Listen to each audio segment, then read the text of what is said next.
জুম্মা তো দূরের কথা, ঈদের নামাজি বছর একবার পড়ে না। এরকম পাক্কা একটা বেনামাজিরে আপনি একদিন জিগাইয়েন যে তুই তো এমন বেনামাজি নোবেল পুরস্কার পাওয়ার দরকার তোর, তো তুই যে এরকম বেনামাজি, নামাজও পড়স না, ঈদের নামাজও না, আচ্ছা কত তোর ইমান আসেনি? দেখবেন হে বুক তিনটা তাপা দিয়ে হবে আমার ইমান আছে কথা কেন? নামাজ যে পড়ে না বেনামাজি এর আপনি জিগায়েন তাহলে তুই তুই নামাজ পড়স না, তোর ইমান আছে। নামাজ না পড়লে কি তুই ইমান আছে তুই ঠিক নেই। তাহলে এখানে কি পাইলেন? আপনারাও দাবি করছেন ইমানদার, বেনামাজিও কয় আমার ইমান আছে, সে দাবি করছেনি। তাহলে বেনামাজিরও দাবি সে ইমানদার। সুদকুর আছেন আপনার এলাকা? সুদ করতে হয় বেশিরভাগ চাকরিজীবী যারা করে, এরা সুদ যারা খায়।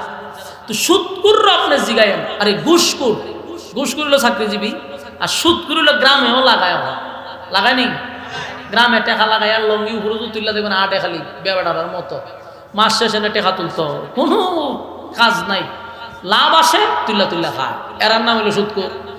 এরকম একটা সুদকুর আপনি জিগায়েন তো বলে ইমান আসেনি, সেও বুক তাপা দিয়ে হবে সুদ কেলে কি দিয়েছে আমার ইমান ফাঁকা আছে, আমার কথা কানা। ঘুষ করে জিগাইলে ঘুষ খাইলে কি তুইছে ইমান আছে? আমি একবার এক মাজারও গেছি, মুখোশ লাগাইয়া, শীতের দিন তো ভাগরি দিয়ে মাথাও তো ঘুরে গেছি, ওই মাহফিল আছেন আশেপাশে, কই যায় একটু বৃত্তিকা ঘুরে, এমনি তো আমার চিনলে উপায় নাই, তো মুহুক বাইন্দা গেছে আমার বন্ধুর সাথে, গিয়া দিই একটা জায়গা 8-10 জন বই রয়েছে, ইডি আবার ইটা টানে, ও মানে ধুমা উঠতেছে, মুস হলুদ হয়ে গেছে, আমরা এখানে বইছি, বইয়া দেখি মা বউ ধুমায় আন্দারি গেছে, জিগাইলাম যে খান ইমান আসেনি, এমন একটা লারা মারছে, যারা এখানে বই রয়েছি ইমান আছে দিকে তুই খাইতেছে, খান এটা খাইলে বলে এরা বাবা জাগা। এই বেচারা তখন কইছে আমার ইমান আছে, আমি আসতে করে উঠে পড়ছি যে সব বনাস, আমার ওয়াজের একটা টপিক পাইছি আমি, এ যদি নিজের ইমানদার দাবি করে তার বেনামাজি তো দাবি করতো। তাহলে আমার এই ছোট্ট জীবনে আমি যা দেখলাম, কেউ নিজের বেঈমান দাবি করে না। আপনারা আমার কথা একমত নেই? তাহলে আমরা এতক্ষণে কি পাইলাম? বেনামাজিও হয় আমি ইমানদার, জেনাকুর যে জেনা করে সেও হয় আমি ইমানদার, সুদ করেও হয় ইমানদার, ঘুষ করেও হয় ইমানদার, সাদাবাজি যে করে হেও হয় আমি ইমানদার, জুলুম যে করে মানুষের উপরে হেও হয় আমি ইমানদার।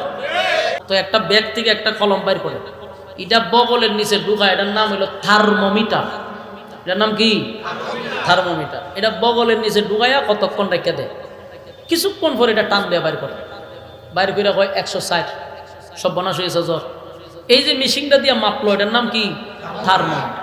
আচ্ছা কন্ত দেখি, আল্লাহ যদি ইমান মাফার মেশিন দিত, ইমান মাফার মেশিনটা যদি দিত, তাহলে আমি বক্তা ওয়াজ করার আগে স্টেজে উঠলে পরে সভাপতি তো ওয়াজ তো করবেন, পরে আগে বগলের নিচে একটু আলগি দেন, আলগিটা দিলে আমার এখানে ঢুকাই দিত একটা কাঠি, কতক্ষণ ডাকে হতো কোনো রকম সহ্য ধরে খারিয়ে থাকেন, খারিয়ে থাকা ঠান্ডা বের করে তুজুর ইমান দি জিরো।